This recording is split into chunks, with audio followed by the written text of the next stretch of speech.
Сегодня я буду рассказывать тебе об одном из важнейших аспектов в игре Viking Rise.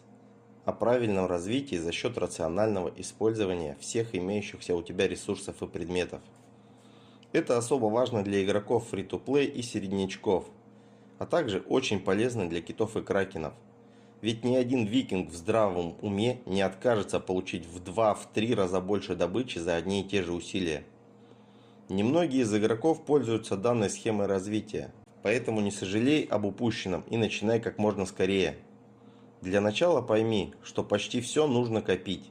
Вот список тех предметов, которые нам нужно долго собирать в своем рюкзаке, а также пояснение, где мы их будем использовать. Первое – это ресурсы, самые обычные. Еда, дерево, камень, золото и красные самоцветы. Также ресурсы, упакованные в рюкзаке, как в сундуках с правом выбора, так и профильные. Кстати говоря, в рюкзаке у нас есть замечательная кнопка «Статистика», которая позволяет нам оценить объем всех наших накоплений. Здесь в разделе «Количество преобразованных предметов» указываются только упакованные профильные ресурсы – еда, дерево, камень, золото, и не учитываются сундуки с правом выбора ресурса. Эти сундуки также не учитываются в графе всего ресурсов. Так что свои сундуки можешь подсчитать вручную и смело приплюсовывать к запасам, указанным в статистике. Упакованные ресурсы тебе могут пригодиться в следующих ситуациях. Ситуация первая. На тебя постоянно совершаются атаки с разграблением ресурсов, а эти ресурсы не подлежат разграблению и могут быть активированы непосредственно перед использованием. Вторая ситуация. Когда ты ускоренно застраиваешься или прокачиваешь свою академию во время подходящего пересечения событий. Об этом чуть позже. Третья ситуация. Во время события КВК на стадии затяжных боев. Когда лазарет полон солдат, их необходимо быстро вылечить и вернуться в битву как можно скорее, чтобы помочь своему племени и избежать переполнения лазаретов и смертей войск. Процедура эта очень недешевая, как в плане ресурсов, так и в плане ускорения исцеления. Кстати сказать, их мы тоже копим. Они пригодятся нам не только на КВК, но и в таких событиях племени, как битва за руины. Даже если оно у тебя сейчас закончилось, не обольщайся, оно циклично и еще вернется в ваше королевство, поэтому готовься к нему, как и к остальным событиям, заранее. Как экономить ускорение исцеления, смотри на моем канале в другом видео под названием «Микрохил» или «Как экономить ускорение исцеления в Viking Rise». Четвертая ситуация, в которой тебе пригодится запас упакованных ресурсов, это миграция. Да, как ни грустна эта тема, как бы ты ни хотел, чтобы все было хорошо в родном королевстве в целом и у тебя в нем в частности, но иногда появляется разумная необходимость миграции. Не так важно, какая этому предшествует причина, гражданская ли это война внутри королевства, его бесперспективность или то, что лично ты наступил на хвост любимого скакуна вашего R4. Важно то, чтобы ты имел возможность мигрировать при необходимости. Во время миграции все ресурсы, превышающие сохранность склада, будут утеряны. Однако упакованные ресурсы из твоего рюкзака никуда не денутся. И они очень сильно тебе понадобятся после перехода в новое королевство. Из этой четвертой ситуации выплывает следующий необходимый для накопления ресурс. Это кредиты участников племени или по-простому монеты племени. При необходимости миграции тебе понадобятся миграционные пропуска. Их количество зависит от твоей силы и сезона, в котором ты играешь. Чем ты сильнее, тем больше миграционных пропусков тебе понадобится. А приобрести миграционные пропуска ты можешь только двумя способами. Способ первый. Это магазин племени за монеты племени, которые я тебе сейчас и рекомендую копить и не тратить вообще никуда, кроме случая экстренной миграции. Второй – это торговый центр, где ты можешь приобрести миграционные пропуска за донатные синие кристаллы по цене кратной 499 кристаллов за 5 пропусков. Это предложение доступно только во время события ограниченная миграция, как собственно и сам переход между королевствами. Но подробнее об этом я буду рассказывать в отдельном видео. Не забудь подписаться, чтобы не пропустить всю самую ценную и актуальную информацию. Далее мы возвращаемся к нашим накоплениям. Все виды ускорений, красные самоцветы, сапфирин и вдобавок к нему клинки пересмотра и камни обогащения. Все возможные осколки героев и универсальные осколки героя. Случайный телепорт. Для перехода на карту КВК и обратно на основную карту королевства каждый переход в одну сторону требует у тебя иметь в рюкзаке один случайный телепорт. Территориальное перемещение тоже копим для необходимых маневров во время КВК. Камень души Оракула, благословенный камень души, они же камни призыва героев и умений. Зелье восстановления энергии, банки восстановления очков ловушки, фрукты от точки, иначе говоря, малину. А теперь к самой сути. Зачем мы все это копим? В центре событий в самом верху есть графа «Календарь событий». Тебе, мой друг, нужно подружиться с этим календарем крепко-накрепко и научиться его понимать. Твоя задача – заранее понять, в какой день тебе будет выгоднее использовать свои накопления, чтобы получить с них максимальную выгоду.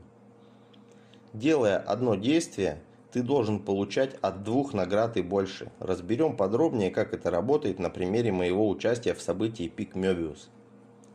Заходя в календарь событий, я заранее вижу, что в пятницу, 10 апреля, одновременно пересекается 4 события. Пик Мёбиус, Войны зверей, Направленное развитие и Неукротимый. Я понимаю, какие там будут задания, то, что они совпадают между собой, и принимаю решение врываться на максимум в это пересечение событий. Также я обращаю внимание, что событие Неукротимый начинается на день позже остальных пересекающихся событий.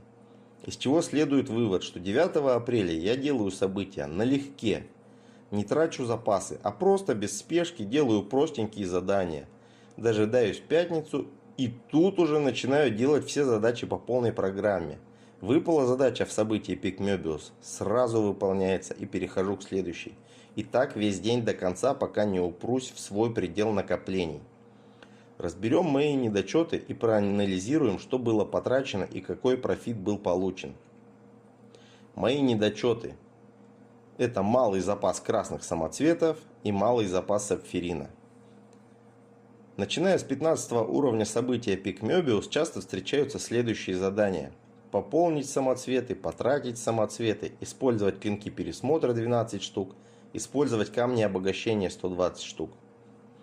Имея малый запас этих предметов, я смог добраться только до 31 раунда. Смотрим, что из этого получилось. Пик Мёбиус 6 место в рейтинге, Неукротимый 3 место в рейтинге. Потрачено ресурсов на 1 миллиард 300 миллионов. Универсальных пазлов S1 потрачено 52 штуки. Фруктов от точки потрачено 1650 штук. Очков ловушки потрачено 8 миллионов 450 тысяч. Камней призыва в общей сложности было потрачено 522. Зелье восстановления энергии потрачено на 15 тысяч единиц. Красных кристаллов потрачено 50 тысяч. Ускорения разных в общем потрачено 403 дня. Сапфирина потрачено около 2400. Что же из этого я получил? Сила аккаунта плюс 7 миллионов. Сущность монстра 2500 штук. Пазлы второго сезона универсальные, получено 118 единиц. Эстетических купонов 7 штук. Клинок с орнаментом для события Войны зверей 500 штук. Нужных скакунов получено 6 золотых, 2 фиолетовых. Усиленные скакуны лучников на 658 единиц способности. Это я прокачивал атаку лучников и их скорость передвижения. Командир Юльми впервые получен и улучшен на 200 пазлов. Это получается до 3 звезды. Ивана улучшена на 105 пазлов. Бьорн улучшен на 35 пазлов. Лэрд улучшен на 70 пазлов. Айвар улучшен на 40 пазлов и готов к пробуждению. Ну а также всякая мелочь по типу упакованных ресурсов, опыта скакуна и прочий хлам просто без счета. Как ты считаешь, стоило оно того? Я считаю, однозначно да. Кроме того, все неиспользованные запасы продолжают копиться до следующего подходящего пересечения. Следующий пример попроще, но не менее важен. Заходя в календарь событий, мы видим, что сегодня, 15 апреля, началось и продлится 2 дня события профилактика, которое требует от нас уничтожить 100 лидеров нифлунгов. В моем конкретном примере это потребует использовать 13 800 единиц энергии. Также мы видим, что завтра, 16 апреля, у нас начинается событие испытания мужества. В этом событии мы также будем убивать монстров с бором, которые в свою очередь засчитываются как убитые лидеры нифлунгов. Награды за участие в убийстве монстра испытания намного ценнее, чем за убийство обычного лидера нифлунгов. Поэтому я принимаю решение, что спешить использовать зелье восстановления энергии сегодня я не стану. Поучаствую в нескольких рейдах на лидеров в течение дня, чтобы просто не простаивала энергия в капе.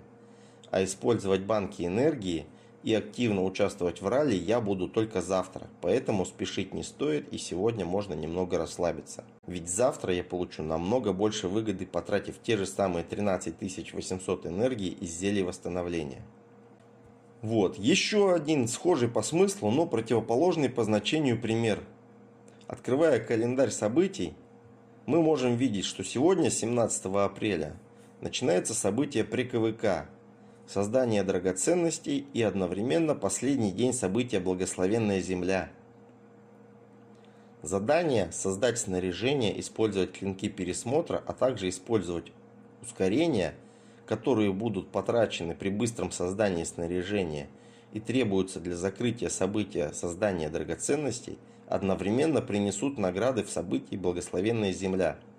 Поэтому нельзя медлить, нужно поспешить и полностью закрыть событие создания драгоценностей в первый день, чтобы получить дополнительные награды за Благословенную Землю. Таким образом, я советую тебе, друг, каждый день сверяться с календарем событий, прежде чем активно участвовать в событии. Подумай, в какой именно день тебе следует предпринимать активные действия, а в какой расслабиться. Благодаря этому принципу ты можешь потратить меньше, а получить больше. Ставь лайк, пиши комментарий, подписывайся на канал, чтобы быть лучшим среди равных. До скорой встречи в следующем видео.